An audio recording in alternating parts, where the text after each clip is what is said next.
Bugün sizlerle 30 gün boyunca sıfırdan FC Mobile oynayacağız. Geldik şimdi kadromuza. Bu arada arkadaşlar tabii ki de kadromuzu oluştururken bir aylık sıfırdan kadro kurma videosu bir kez daha çekmiştim. O videoda 111 gen olmuştuk. O rekorumuzu da kırmaya çalışacağız aynı şekilde. Bir ayda illaki 111 geni geçeriz diye düşünüyorum. Şimdi arkadaşlar hesabı açarken çıkardığım oyuncuları falan aldığım oyuncuları şu anda kadromuza ekleyerek başlangıcımızı yaptık. Şimdi ise bronzlarımızı çıkaralım ve birinci günün ilk saniyelerinde şu anlık 94 geninden başladık. Bakalım ileriki dakikalarda neler olacak. Şimdi rastgele birlikte 105-110 genlik paketimiz var. Bunu açacağım ve bakalım ne gelecek. O sırada sizlerle katıp kanalımıza abone olup bildirim açmayı unutmayalım. Çok fazla emek içeren bir video. 30 gün boyunca sıfır hesaba kasacağım. Lütfen bu video 3 like istiyorum ama siz 500.000 bile atarsanız 15.000 abone olduğunda ilerliyoruz. Abone olmayı da unutmayın. Bakalım ilk paketimizden ne gelmiş olacak. 106 gelinlik oyuncu geldi ama sağ ortası olması çok kötü oldu. Şimdi ise kadromuzu eklemeye geldik. Palmer'ı maalesef arkadaşlar senete kaydıracağım. Yedeklerimize gireceğiz ve bu oyuncumuzu da sağ kanatta oynatacağız. 95 gen olmaya başardık şu anlık. Daha iyi ilerlememiz lazım ve bakalım tam gaz birinci günden devam edelim. Geldik şimdi futbol merkezine. Gördüğünüz gibi bedava sol kanat 104 gen Barkola'mız var burada. Bunu aldık arkadaşlar. Kadromuzu eklemeyeceğiz. Birazdan ekleyeceğiz daha doğrusu. Canlı etkilimize gittik. Buradan Libertadores etkiliğinden de arkadaşlar oyuncularımız var. Daha doğrusu paketlerimiz var. Çıkan oyuncularla arkadaşlar Barkola'yı da ekleyeceğiz. Şimdi 105 genlik Brezilyalı bir oyuncu verecek. Bakalım ne verecek. İnşallah güzel. Şu an kadromuza işe yarayabilecek bir oyuncu verir mi? Sağ bek geldi. Güzel oldu. Devam et diyerek Maicon'u almış olduk. Şimdi Arjantin ikonları olan paketimizi açacağız ve bakalım buradan ne gelecek. İnşallah bir güzel bir oyuncu gelir mi? Bakalım ne geliyor. MOO gelmesi maalesef kötü oldu. Çünkü bizde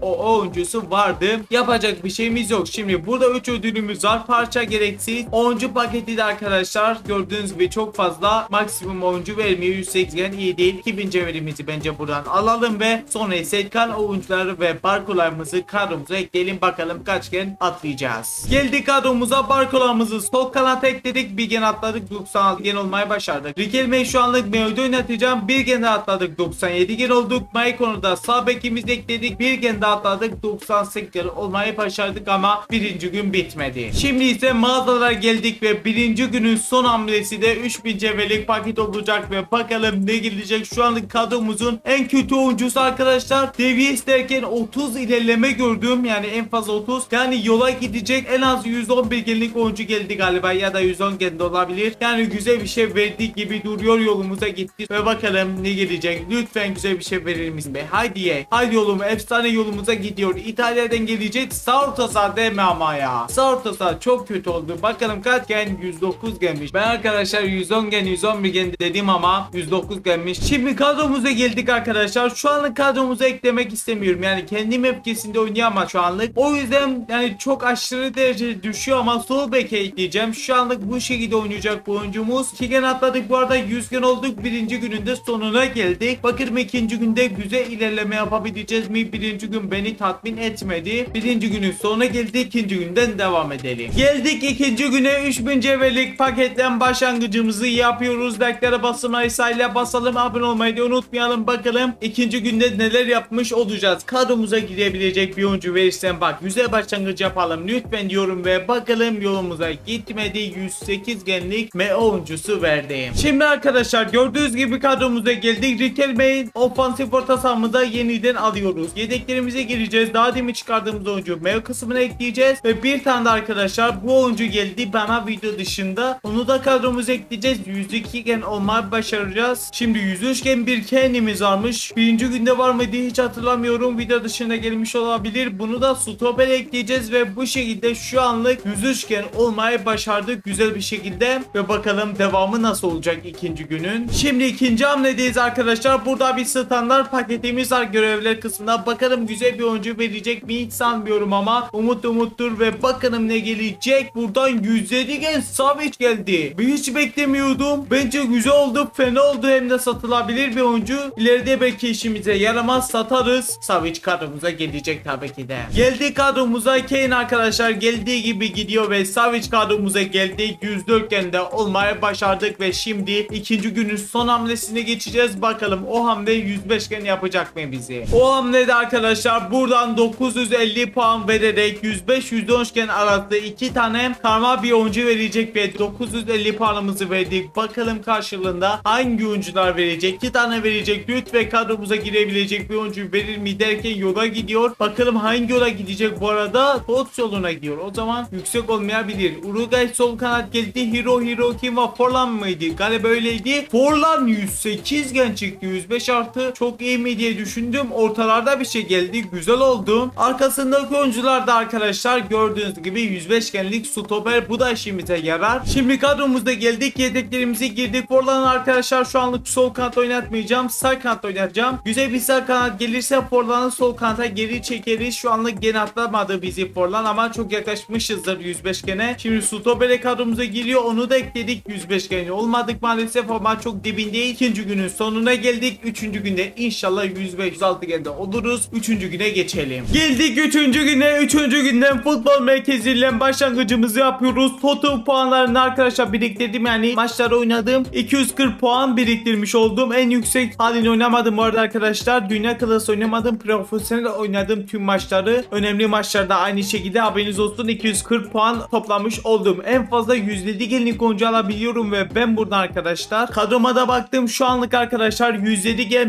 MOO Nico Pas bu kadroya işimize yarıyor şu anlık. O yüzden 230 puan vererek birazcık işimize görecek bir oyuncu olacak. İşimiz görmediği zaman da uzatma fişine falan veririz. Nico Pas'ımızı aldık. Bakalım kadromuza ekleyince gene atlayacağız mı? Geldik kadromuza, yedeklerimize girdik. Nico Pas'ı seçtik ve kadromuza eklemiş olduk ve bu şekilde arkadaşlar oyuncumuzu eklemiş olduk kısacası. Gen atlamazsak arkadaşlar bir hamlede olacak ama gen atlarsak bu paketten birlikte arkadaşlar son hamle 3000 cevherlik paket olacak. 3. günde bunun bilgisini vereyim bakalım. Hatta arkadaşlar onu çok fazla gün olduğu için öbür günleri saklayayım. Yani son hamle, bu son hamle 3. günün son hamlesi 30 gün arkadaşlar. Her gün kayıt aldığım için 3000 cevher yanında güzel bir şey de yapmak istiyorum. Her zaman 3000 tek videoda harcamak istemiyorum. 3000 cevher yanında bir şey. 3000 cevher yanında bir şey yaparak günleri tamamlamak istiyorum. Bugün 3000 cevherin yanında Toto oyuncusu alarak tamamlamış olduk. Kulübümüze girelim ve oyuncumuzu da ekleyelim. Bu arada bir anda 108 genlik sol bek oyuncusu çıkardık ve o da içimize yarıyormuş. Şimdi bu oyuncumuz bir yerde oynayabilir mi aslında? Burada oynayabilir de aynı gen olduğu için oynamak gerek yok ama Xavi aslında hızı falan çok kötü olduğu için bu oyuncumuz mevcut oynasın. Maçlarda daha işimize yarar. Şimdi bu oyuncumuzu kadromuza ekledik ve gen de atlamışız bu arada. Çok güzel oldu. 104 genle başladık. 3. günün sonuna geldik. 105 genle 4. günden devam edelim. Arkadaşlar 3. gün bitmedi. Forlan'ı sol kanata alıyorum bu arada. Bu oyuncumuzu arkadaşlar sağ kanata alacağım. Yedeklerimizden bir kez daha Xavi'yi kadromuza ekleyeceğiz. Bu şekilde değişiklik yaptım. Sonra da sağ kanatta daha yüksek olduğunu gördüm. Böyle daha mantıklı. Yeniden Xavi'mizi kadromuza ekledik. Yine 105 geniz ama Forlan sağ kanat veya sol kanatları daha güçlendirmiş olduk. Şimdi isterseniz 4. güne geçebiliriz. 3. gün bitti. Geldik arkadaşlar 4. güne. 4. günden 3000 cevherlik paketimizden başlangıcımızı yapıyoruz. Bakalım ne çıkacak ve bugün bakalım nasıl katkılar vereceğiz. Kadromuza inşallah güzel katkılar veririz diyorum ve ilk paketimize hızlı bir şekilde başlangıcımızı yapıyoruz. Bakalım ne gelecek. Yola gitti. İnşallah bize lazım olacak bir oyuncudur. Hırvatistan'dan geliyor ve o geldi. City'den kimdi? Kovacic olabilir mi? Bakalım 109 gen Kovacic geldi ama illaki MO ihtiyacımız yoktu. Şimdi kadromuza geldik ve bu arada gördüğünüz gibi MO ihtiyacımız da varmış. Güzel oldu. Xavi'nin yerine ekledik ve 106 gen olmayı başardık. Güzel bir şekilde. Şimdi bakalım yeni paketlerden neler çıkaracağız. Şimdi beyler uzatmalardayız. 5000 fiş topladım ve 1000 açarak buradaki paketi açacağız. 109-110 genlik oyuncular çok fazla çıktığı için ve bakalım buradan neler çıkacak. İnşallah kadromuza güzel katkılar veririz. 106 gen bence şu anda çok kötü ilerliyoruz kadro olarak baktığımızda derken Richarlison çıktı. Son anda gördüm. 108, 109, 110 gen bence çok iyi bir paket oldu. Richarlison'u buradan direkt alıyorum ve 1000 fiş daha harcıyoruz. Bakalım bu sefer ne gelecek. Güzel şeyler verirsen efsane olur diyoruz ve bakalım karşılığında neler veriyor derken sağ bekimiz acaba var mıydı yoksa Burkhardt mı alsak? Sağ bekimiz galiba 105 kendi diye hatırlıyorum. Burkhardt da yani çift forvete dönmeyiz. Medio da kötü. Çok kullanmayız diye düşünüyorum. Yani buradan bence sağ bek alalım ya. Sağ bek alalım. En kötü 105'in yerine 106 genlik sağ bekimiz olur. Şimdi buradan evet diyerek bir kez harcadık ve bakalım bu sefer ne gelmiş olacak. Joao Mario geldi bu sefer bak. 108 gen sabit geldi. Yapacak bir şeyimiz yok. Buradan stoperimizi alalım. Devam et diyerek 2 paketin birisini de açtık ve bakalım bu sefer ne gelecek. En az 109 genlik oyuncular gelsin diyorum ve bu sefer de Saurtasa Madueke geldi. Bir de Joao Mario geldi. Ben buradan Madueke alacağım arkadaşlar. Çünkü sol orta saha gelirse Saurtasa sol orta sahalı güzel dizilişler var ve bakalım bu sefer ne gelecek. Evet dedik ve son paketimizden Joao Mario bir kez daha geldi. Bu sefer arkadaşlar alacağım. Beni al diye tutturdu bildiğin. Üst üste geldi ve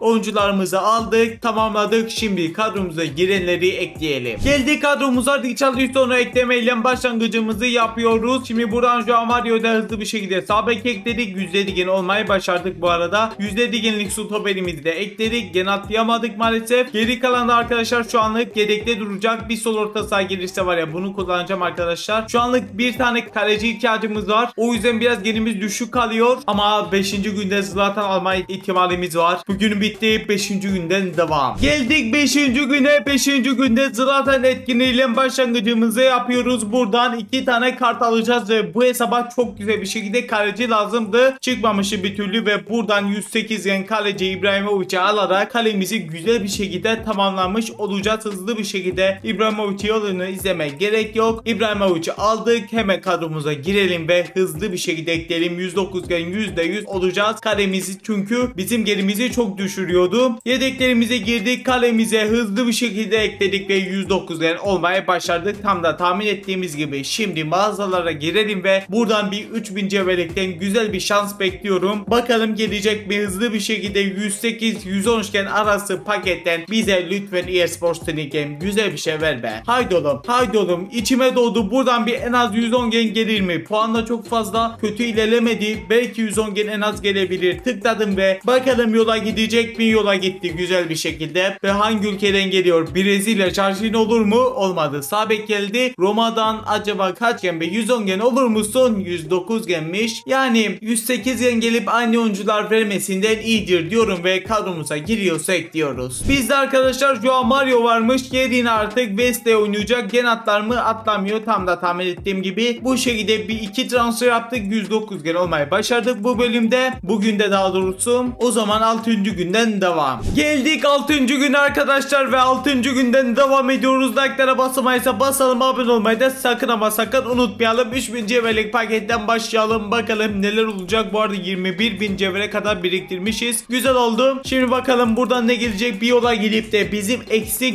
en eksik nokta bir oyuncu gelirse var ya çok iyi olur ve kadromuzu çok iyi ilerletmiş oluruz. Yolumuza gitti bu arada ve bakalım kim? İngiltere'den geliyor. Sağ kanat geldi. Chelsea'den George mu geldi? Sağ orta saha mıydı bu? Hayır, sağ kanatmış. Ama dizilişimize uyuyor mu diye bir hatırlama geldi. Dizilişimize uyuyormuş arkadaşlar. Farklı bir dizilişteymiş gibi geldi ama güzel bir şeydi. Sakatta ihtiyacımız var mıydı?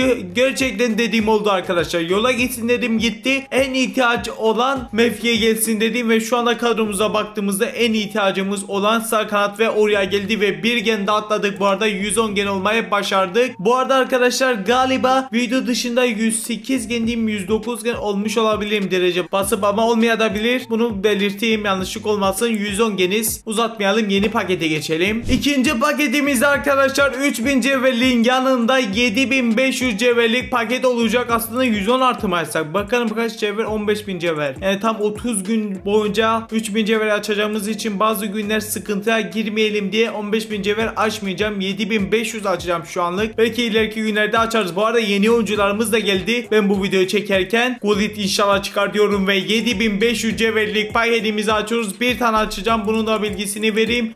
XP gelmedi arkadaşlar. Çok kötü oldu be. Bu ne demek? Aynı oyuncu geldi demek ya. Çok kötü oldu ya. Gerçekten kötü oldu. Şu an çok üzüldüm be. İtalya geliyor. Bakalım kim? Saurtasa bu kim ya? Bu bize Saurtasa ya. George'u yerine eklediğimiz oyuncu geldi. Çok kötü oldu. Parçadan kullanırız. Maalesef arkadaşlar günün sonunda kötü ayrıldık. Yapacak bir şeyimiz yok. 6. gün bitti. 7. güne geçelim. Geldik arkadaşlar 7. günümüze ve hızlı bir şekilde 3000 cevherlik paketten başlangıcımızı yapalım. Bugünümüzde bakalım nasıl katkılar vereceğiz kadromuza ve bakalım artık arkadaşlar 110 gen olduğumuz için işimiz daha çok zor. Çünkü daha yüksek genli oyuncular çıkarmamız lazım ve bakalım kim geliyor. İspanya'dan bir oyuncu. SNT geldi. Bu 110 genlik bir oyuncu mu? Bakalım ve 110 genlik oyuncu gelmesi güzel oldu. En kötü parçada kullanacağız ileriki günlerimizde ama bir kadromuza bakalım neler varmış bizde SNT'de. Ben yine belirteyim arkadaşlar, gerçek hayatta bir gün geçtiği için unutabiliyorum. Şu anda Richarlison varmış. Şu anlık da çift forvete geçmek istemiyorum. O yüzden buradaki oyuncumuz yedekler kısmında kalsın. Şimdi ne yapacağız? Etkinliğimize gireceğiz. Hangi etkinlik? Foot First etkinliğimiz ve bakalım burada ne yapacağız? Tedarik deposundan arkadaşlar 1400 fişe 108-111 genlik bir paket açacağız ve 1400 fişimizi de hızlı bir şekilde harcadık ve buradan bize bir 110 gen verse yine ama eksik nokta vermesi lazım. Lütfen öyle bir şey olsun. Yola gitmedi. 108 gen merkez orta saha çıktı. Bu %100 bizde vardır. Vardır dediğim arkadaşlar işimizi aramaz ve gördüğünüz gibi kadromuzdan B oyuncumuz varmış 108 gen, yani 7. günde arkadaşlar maalesef transfer yapamadık. Üstüne işken atlayamadık. Yapacak bir şeyimiz yok. Bu bölüm boş geçtik. 8. günden devam. Geldik beyler 8. güne. Like'lara basılmaysa basalım, abone olmayı unutmayalım. Şimdi arkadaşlar bu arada bir şey fark ettim. Buradaki Libertadores 3000 cevherliği niye açmıyorum diye bir fark ettim. Bence açalım. 113 genlik belki bir oyuncu çıkarırız. Hatta ilk olarak bundan başlayalım. 107 gen en az veriyor ama belki 112 genlik, 113 genlik, 111 genlik oyuncular çıkar diye buradan şansımı deneyeceğim. Hem ucuz hem de arkadaşlar çıkma şansı var ve yolumuza gidiyor. Yani galiba en az 109 genlik oyuncu geldi. Bakalım kim geliyor ve bakalım 109 genlik Ramirez. Sağ kanada ihtiyacımız var mı yok mu bilmiyorum. İlla ki yoktur ama. Şimdi ise 3000 cevherlik buradaki paketi açalım. Belki buradan şanslı olabiliriz diyorum ve yeni bir oyuncu geldi bu arada. Yolda bir ilerlemesi olduğu için. Bakalım o oyuncu yola giden bir oyuncu mu ve en az bir 111 genlik gelirse de mükemmel olur da niye dondu? Hemen tıkladık ve yola gidecek mi? Yola gitti. Mükemmel bir şekilde yola gitti ama kim? Cezayir'den geliyor. Kaleci Zidane mı geldi? Aynen öyle. 108 mi? 109 olması lazım. Aynen öyle. 109 Zidane geldi. Bakalım kadromuza giren var mı? Zidane arkadaşlar gördüğünüz gibi kadromuza giriyormuş. Güzel oldu. Hatta kadromuza da ekledik. Maalesef gene atlayamadık ama biraz daha yüksek genli oyuncu çıkarmış olduk. Şimdi uzatmalara bölümüne geçeceğiz ama bize ne lazım? Stoper lazım. Bir 10 numara olarak Nico Paz yerine bir oyuncu isterseniz çıkarsa güzel olabilir. Şimdi bu oyunculara odaklanarak uzatmalarımızı açalım. Meo da olabilir bu arada. Şimdi uzatmalara geçelim ve bakalım 110 gen çıkaracak mı en az. Geldik uzatmalara hızlı bir şekilde 1000 fiş harcaya devam edelim. Bakalım en az 110 genlik oyuncu çıkar mı diyorum ve ilkte 108 Otavio çıktı. Bu kadromuza giriyor. Çünkü bizde 107 genlik stoper var. Şimdi 1000 fiş de harcadık ve bakalım bu sefer ne gelecek. Buradan bir güzel bir şey patlatır mısın bize? Şövalye geldi. Aslında 2500 parça. O yüzden bunu alacağım. Bunlar zaten ihtiyacımız yok. Bu da ihtiyacımız yok. Şövalye en mantıklı oyuncu diyerek devam et diyerek de hatta oyuncumuzu almış oldum. 2500 lig parçamızı alırız oradan. Fişimizi artık ne diyorsanız. Şimdi buradan ne alalım? Endili alalım. Belki defans orta saha dizilişe geçeriz. Belki kullanırız. Olmadı uzatma fişinde kullanırım. 1000 fiş olarak ve 4. paketimiz de geliyor ve buradan arkadaşlar işimize yarayabilecek bir oyuncu maalesef gelmedi. Son paketimizi de açalım. Bakalım bir 10 numara ya da stoperin yüksek genli olarak gelirse güzel olur derken burada da güzel bir şey gelmedi. Burkart da kadromuza girmiyor ama 1000 fiş olduğu için bunu aldık. Şimdi ise kadromuza geldik. Yedeklerden arkadaşlar 109 genlik gardımız 108 genlik stoperimizi Tiam yerine ekleyelim. Trabzon'da oyuncumuz kalsın. Bunu ekledik ve gene atlayamadık maalesef bugün de ama yeni transferler yapmış olduk. Şimdi 9. güne geçelim. Geldik beyler 9. güne hızlı bir şekilde bugüne de başlangıcımızı yapalım. İlk bir Libertadores 3000 cevherliğiyle başlangıcımızı yapıyoruz ve bakalım güzel bir şey çıkar mı? Kadromuza girebilecek bir 111 gen. Acil artık 111 genler çıkması lazım. Kadromuz yoksa çok yavaş ilerler ve bakalım kim geliyor? Ekvator olması lazım. Sağ kanat. Bu sanki bize çıkmıştı ya. Galiba çıkmış mıydı bilmiyorum ama bu oyuncu geldi bir kez daha. Yapacak bir şeyimiz yok. Galiba 8. günde bu çıkmış olabilir ve bakalım buradan ne geliyor? Şimdi bu yanlış değil. Yanlış açtık. 3000 cevherliği açacağız. Sonra ise uzatmalara geçeceğiz. Her zaman bu 3000 cevherlik ve uzatmalar açacağım. Ekstra bir şey olursa onları da açacağız. Kalan günlerde ve bakalım yolumuza gidiyor. Kim geliyor? İtalya'dan geliyor. Stoper Cellini olur mu? Milan'dan. Kim vardı burada? Gimenez mi? Bakalım. Hayır. Kapyamış. 109 gen stoper ihtiyacımız var mıydı? Bilmiyorum. Bir kadromuza bakalım. Kadromuza giriyormuş arkadaşlar. Gördüğünüz gibi hatta kapyamızı ekledik. Maalesef 111 gen olamadık ama inşallah bugün olacağız. Şimdi ise uzatmalar bölümündeyiz. biz 1000 fişlik paketlerimize başlayalım. Bakalım bugün en az 110 genlik oyuncular gelecek mi? İlk pakette 109 genlik Gittens gelmiş oldu. Gittens'ten başlangıcımızı yaptık ve bakalım ikinci paketlerinde geliyor. Hemen görelim ve güzel bir şey çıkmasını diliyoruz. Abraham buradan 109 meyve alalım. 2500 fiştir. Kullanmazsak bile. Şimdi üçüncüsünü açalım. Kötü ilerlemiyoruz. Bakalım bu sefer ne geliyor? Mert geldi en fazla. O zaman buradan Mert alalım. Belki sağ bek ihtiyacımız vardır. 1000 fişimizi de harcayalım o zaman. Bakalım dördüncü paketten güzel bir şey gelir mi diyorum ve bakalım buradan da Semedo falan geldi. Buradan Bakayoko'muzu almış olalım. Yine 1000 fişi geri aldık. Evet diyerek son paketi de açalım. Bakalım güzel bir şey geliyor mu? Bir 110 gen istiyorum ve maalesef gelmedi. 3 tane 109 gen çıkardık ama yani 7500 fiş demek bu. Uzatmalardan sadece bir tane kadromuza girebilecek bir oyuncu geldi. O oyuncu da bu oyuncu. Maalesef gen atlayamadık. Bize bir acilen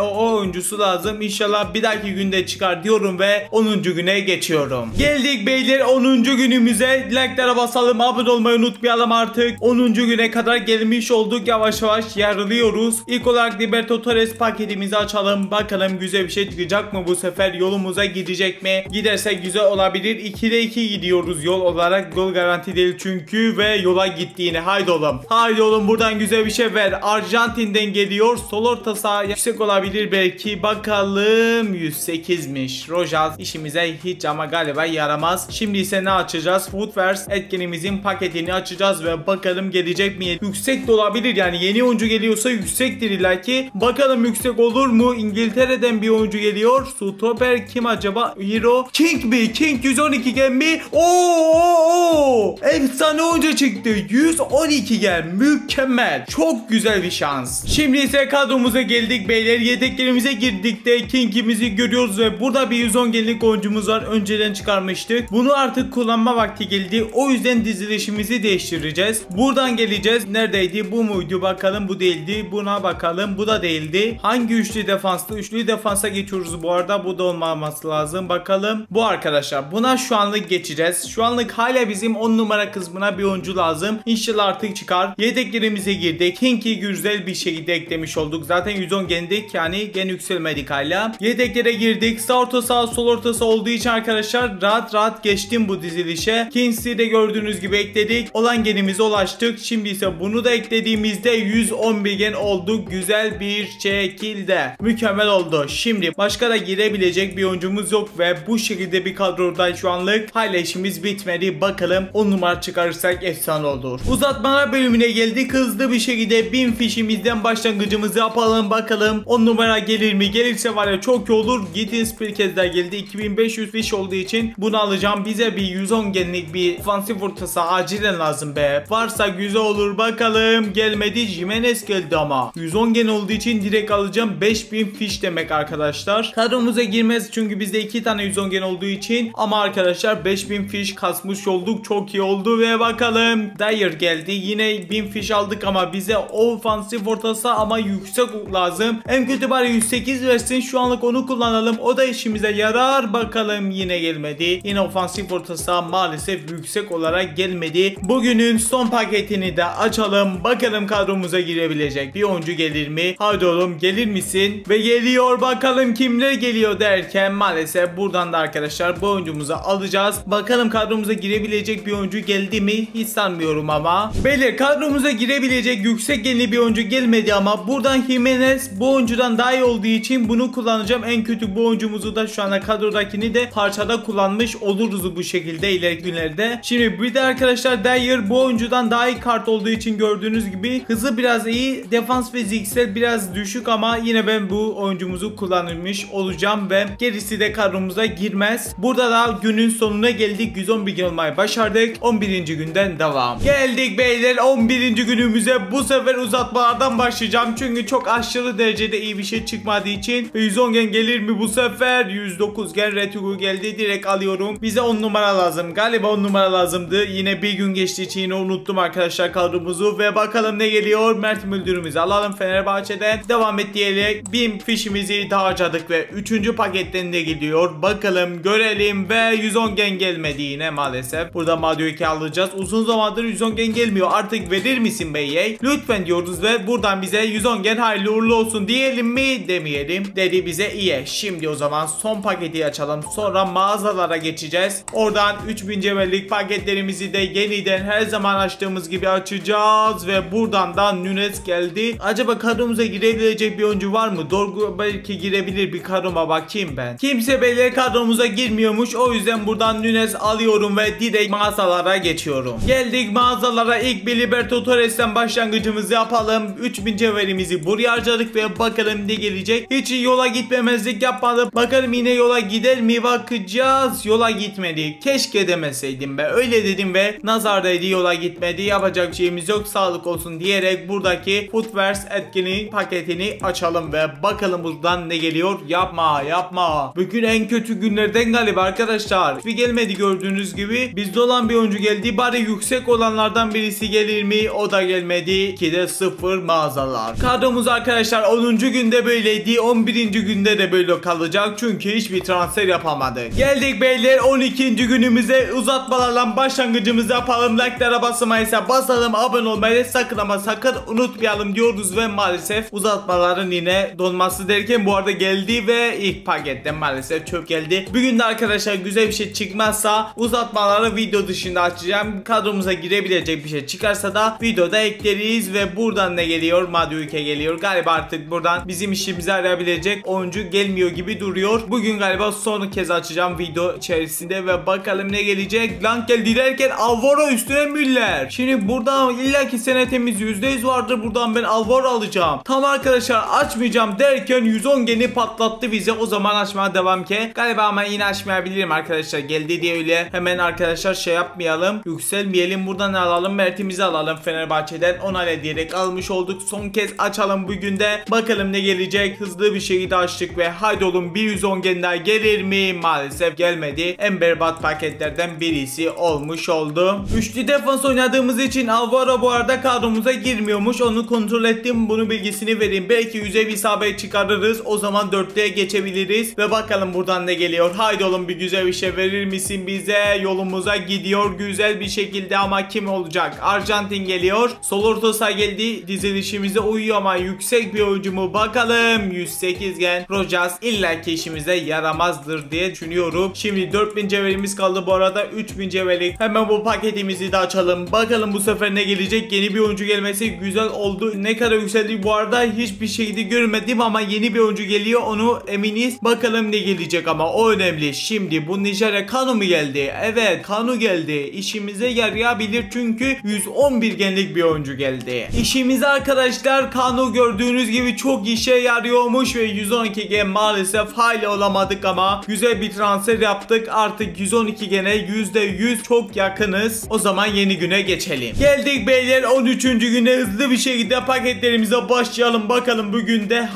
nasıl geliştirmeler yapacağız. Lütfen buradan güzel bir başlangıç yapalım yeni günümüze. Haydi oğlum yolumuza gitti güzel. Haydi oğlum be 113 gen verir misin? Kolombiya geldi bakalım kim? oyuncusu geliyor ve Conveya Hero gelse güzel olurdu. Maalesef 109 gen Castona geldi. Yani girebilir girmeyebilir kadromuza. Bakmadan önce paketini de açalım. Bu arada yeni oyuncular da geldi. Bu arada bunun da bilgisini vereyim. Ben bu videoyu çekerken birinci gün oluyor. Yani perşembe günü bu videoyu çekiyorum. Bu bölümü çekiyorum. Bugünü çekiyorum. Bir konuşamadım. Hollanda geliyor. Krof yok. Calvert geldi. 109 gelmeyi bakalım. Aynen öyle derken 110 gelmiş. 110 gen geldi. Güzel oldu. Şimdi arkadaşlar gördüğünüz gibi kadromuza geldik. Maalesef kadromuza girebilecek bir oyuncu gelmedi. Aslında girebilir diziliş değiştirirsek ama şu an Calvert yedekli bırakacağım. Öbür 109 genlik oyuncumuzda aslında Pesili'den daha yüksek genliği olmamasına rağmen özellikleri daha yüksek olduğu için ben bu oyuncuyu kullanacağım. Şimdi ise uzatmalara geçeceğiz. Çünkü çok güzel bir oyuncu çıkardım. Aslında video dışında açıyordum arkadaşlar ama gördüğünüz gibi 110 genlik sabek çıktığı için burada bıraktım. Videoda alırız diye. Hatta şimdi de aldık. Bize hatırlarsanız önceki günde 110 genlik sol bek çıkmıştı. Şimdi ise sağ bek çıktı tam buradan. Yani dörtlü defansa geçeceğiz. Başka bir paketimiz kalmış mı? Hayır. Tam son pakette çıkmış. Şimdi ise kadromuza ekleyelim sağ bekimizi. Ve geldik kadromuza. Hatta arkadaşlar diziliş değiştireceğiz. O dizilişi de belirledim ben. Çünkü video dışında 110 genlik sağ bek çıktığı için ve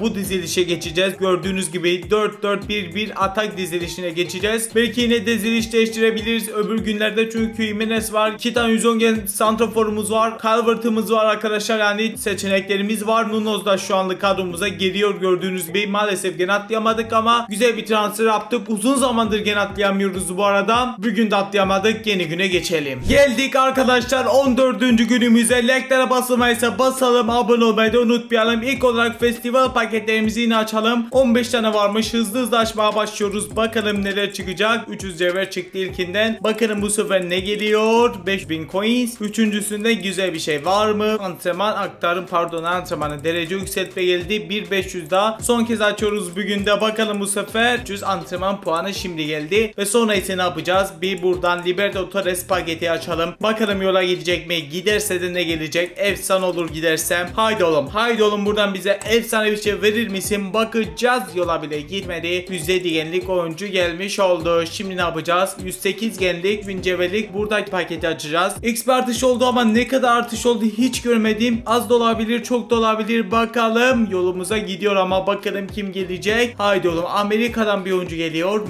O Howard olabilir mi? Galiba o. Yani 110 genlik bir oyuncu mu çıktı? Aynen öyle. Ve bu oyuncu da kadromuza giriyormuş. Güzel oldu. Bir gen fazla oyuncu çıkarmışız. Maalesef gen atlayamadık ama 110 genlik Howard da kadromuza hayırlı olsun. Geldik Food First etkinliğimize. Günümüz bitmedi. 500 fiş harcayarak 107-110 genlik bir arası paket açıyoruz. Yeni bir oyuncu geliyor. Güzel oldu. Bakalım hangi oyuncu gelecek ama güzel bir şey olur mu? Bu kim ya? Acaba kim? Sultoberanko var mıydı? Fenerbahçe'den Şirkener geldi. 109 gen mi? Aynen öyle. Bakalım kadromuza girecek mi? İlk öncelikle ama bir pakette açacağız. O yüzden 300 fişimizi de harcadık ve 300 fiş harcayarak 108-111 gen arası paket açacağız. Bakalım ne geliyor? Yolumuza gider mi? Gitti. Güzel ama bizde olan bir oyuncu gelmiş bu arada. İtalya geliyor. Saurtas'a geldi ve bu kaç gen? 109 gen mi? Bakalım. Aynen öyle. Şirkener genel olarak kadromuza girmiyormuş ama özellik olarak arkadaşlar Gapia'dan birazcık daha iyi bir kart gibi duruyor. Fenerbahçeli Süper Lig oyuncusu olduğu için bunu ekleyelim. Çok da önemli değil aslında ama ekleyelim Şirkener dursun. Ve günümüzün de sonuna geldik. 15.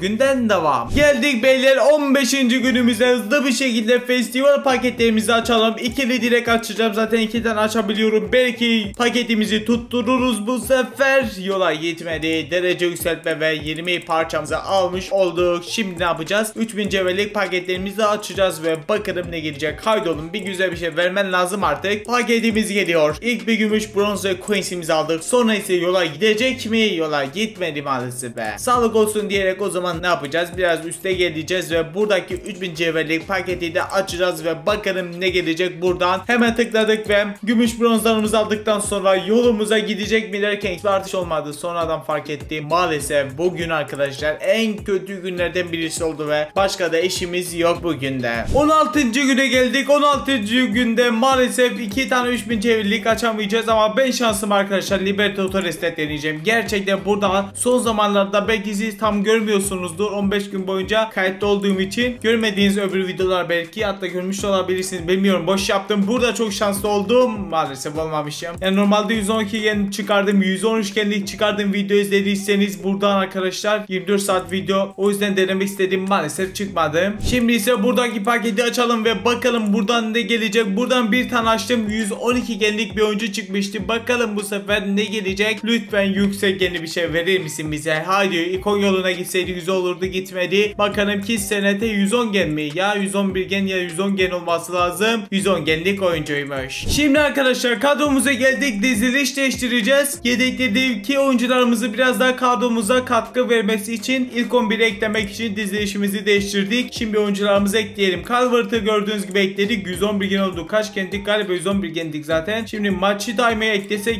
zaten çift forvette değilmişiz. Buradan o zaman Castona adlı oyuncumuzu ekledik. Başka da galiba ekleyebileceğimiz bir oyuncumuz yok. Bunları ekledik ki 2 tane de oyuncumuz da yüksek olarak oynamış olsun ve bugün bitti. 16. günden devam. Pardon 17. Geldik beyler 17. günümüze. Yani çok fazla zaman geçti artık. 3000 cevherlik paketimizi açalım bugün ama yeni bir oyuncu gelmedi maalesef. Yani şanssız bir durumdan başlangıcımızı yaptık. Bakalım ne gelecek buradan. Yola bile gitmedi mi? Ne oluyor? Yola gitmiş arkadaşlar ama 108 genlik oyuncu çıktı. Şimdi etkinlik bölümündeyiz ve 109-113 genlik arası paketimiz var burada ve bakalım ne gelecek. Bir 113 gen gelirse çok iyi olur. Bu arada yeni bir oyuncu geldi, onu gördük. Ama bakalım XP ne kadar artmış onu da görelim. Yolumuza gidiyor. Zaten garanti garantiydi. Ukraynalı, pardon ne Ukraynalı, sol kanat geldi. Aubameyang var mıydı? Yoktu galiba. Bakalım kim var? Aubameyang varmış. Yani 110 genlik bir oyuncu çıkmış. Bakalım bunun ülkesi neymiş arkadaşlar? Gabonmuş. Kadromuza giriyor mu? Hiç hatırlamıyorum. Bir bakalım. Giriyorsa ekleriz. Şu anlık arkadaşlar kadromuza girmiyormuş ama sol kanatımızda 110 genlik oyuncu olmuş oldu. Yeni günden devam. Geldik beyler 18.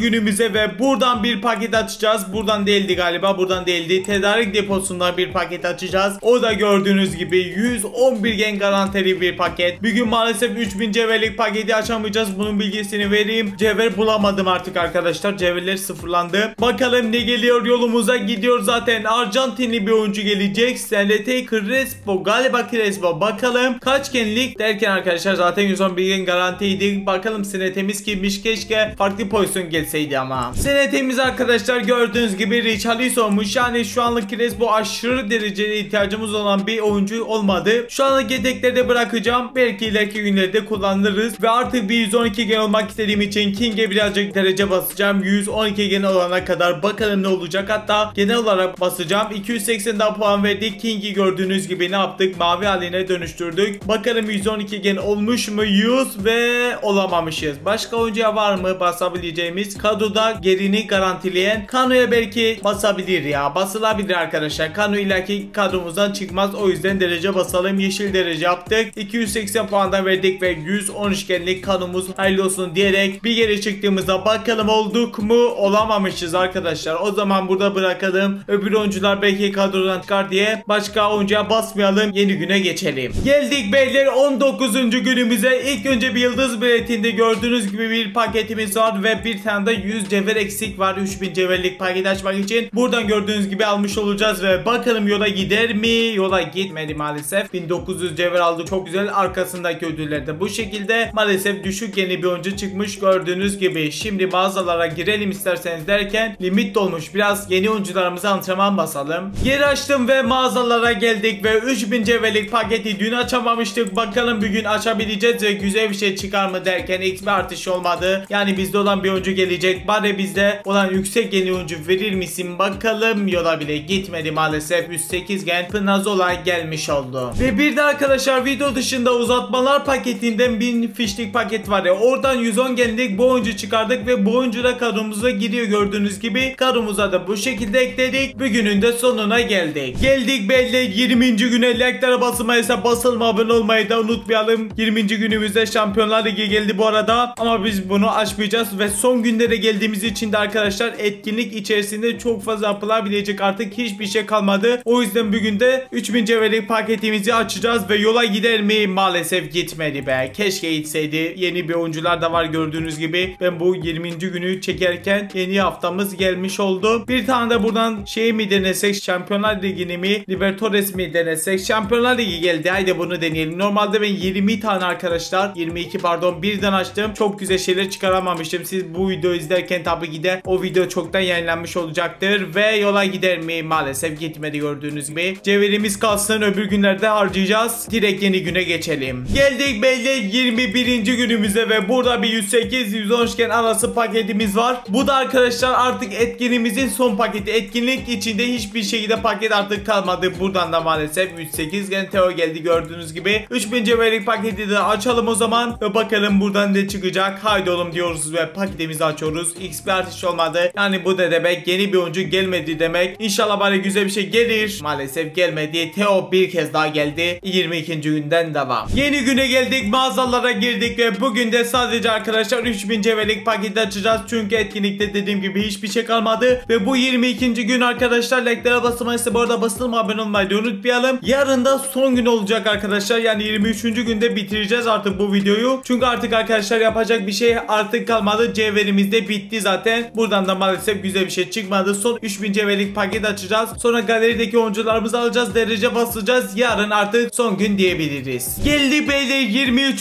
gün ve son güne geldik. Ve bakalım son günde son hallerimiz de olacak. 3000 cevherlik paketten başlıyoruz. Bu arada yeni bir oyuncu geldi. Uzun zamandır gelmiyordu bildiğiniz gibi. Son gün artık arkadaşlar bir ayı doldurmadık. Tam doldurmadık aslında ama yine bir ay rahat rahat oldu. 23 gün az bir süre değil. Yaklaşık bir aya yaklaşıyor ve 109 genlik en az bir oyuncu geldi demek. Bakalım kim gelecek? Lütfen yüksek olur musun? Sol kanat geldi. Cervinho 111 genlik bir oyuncu geldi. Çok güzel oldu. Ama kadromuza şu anlık planladığım dizilişte girmeyecek. Belki planda değiştirebilirim şu dakikadan sonra. Arkadaşlar hiçbir planımı değiştirmeyeceğim. Galerimize gireceğim. Bir Ulus Hikayesi bölümündeki parçalarımızı da harcayalım. Buradan arkadaşlar 450 parçaya 111 genlik Endo transferini yapacağız. Bir de arkadaşlar kalan puanlarımızdan bile 109 genlik oyuncu alırız. Yolumuzu izlemeye gerek yok. Zaten biliyoruz ne çıkacağını. 150 parça kaldı. Bunu alalım yani. Çok önemli değil ama alalım. Hesapta durmuş olsun. Gördüğünüz gibi bu oyuncumuzu da aldık. Burada işimiz bitti. Şimdi ise geldik Footverse etkinliğimize ve buradan da arkadaşlar oyuncularımızı alacağız. İlk olarak 1300 fişimiz var gördüğünüz gibi. 500 fişte 112 genlik Cordoba'mızı aldık gördüğünüz gibi. Hemen oyuncumuzu alalım. Hemen oyuncumuz gelsin. İzlemeye gerek yok. Zaten geleceğini biliyoruz. Şimdi bir tane de 800 parça bir oyuncu alacağız. 3. haftada olması lazım. Hemen 3. haftaya geldik ve buradan daha 800 parça gördüğünüz gibi 113 genlik Makalele'yi de almış olduk. Hemen alıyoruz gördüğünüz gibi. Hızlı bir şekilde burayı da bitirdik. Kadromuza geçelim. Bu arada buradan arkadaşlar 5000 cevher açıldı. Yani bir 3000 cevherlik bir de 2500 açabiliriz diyorum ve mağazalara bir kez daha geliyorum. Hemen buradan bir tane arkadaşlar Şampiyonlar Ligi açsak, Libertadores açsak. Hadi Şampiyonlar Ligi açalım. Bu videoda çok zonlarda geldiği için bir paket açabilmiştik. İkinciyi de açalım. Belki bir Osimhen, Mbappe ve benzeri oyuncular gelir. Yola bile gitmedi. Böyle olacağını biliyordum. Sağlık olsun diyerek gelelim buradan arkadaşlar. Ne açalım? Burada 2500 cevherlik paket nerede? Buradaymış arkadaşlar. Yanlışa girdim. Çok ama çok özür diliyorum. Hemen geldik buraya. 2500 cevherimizi harcadık ve bakalım ne gelecek. Bu arada likelere basalım. Abone olmayı unutmayalım. Tam bir aydır bu videoyu çekmeye çalışıyorum. Lütfen desteklerinizi esirgemeyin. Yola bile gitmedi. Sağlık olsun yani sorun yok. En son arkadaşlar kadromuzu bu şekilde bırakmıştık. Hiçbir değişiklik yapamadık. Bu arada burada Kovacic vardı. Onu parça olarak çevirdiğim için Palin'e ekledim buraya. Şimdi takım düzenlemeden dizilişimizi değiştireceğiz ve şu anlık arkadaşlar sınırsız boyunca bu kadro 4-2-2 dizilişinde şu anlık oynayacak ve gördüğünüz gibi şu anlık kadromuz bu şekilde oldu. Şimdi oyuncularımızı ekleyelim. Kluverti ofansif ortası eklemiş olduk. Yedeklerimize girelim. Şimdi Makalele'yi ekledik gördüğünüz gibi. Cordoba'yı da hızlı bir şekilde ekledik. Hala gene atlayamadık. Crespo'da önceki günlerde bildiğiniz gibi çıkarmıştık. Şimdi kadromuzu ekledik. Bu arada 111 geldik. 112 gen olmuş olduk. Endo geldik. Paliner yerine ekledik. Cervinho maalesef kadromuza girmeyecek. Yedekte duracak. Başka da şu anlık arkadaşlar kadromuza girebilecek bir oyuncu çıkarmadık. Maalesef çok şanslı bir hesap olmadı.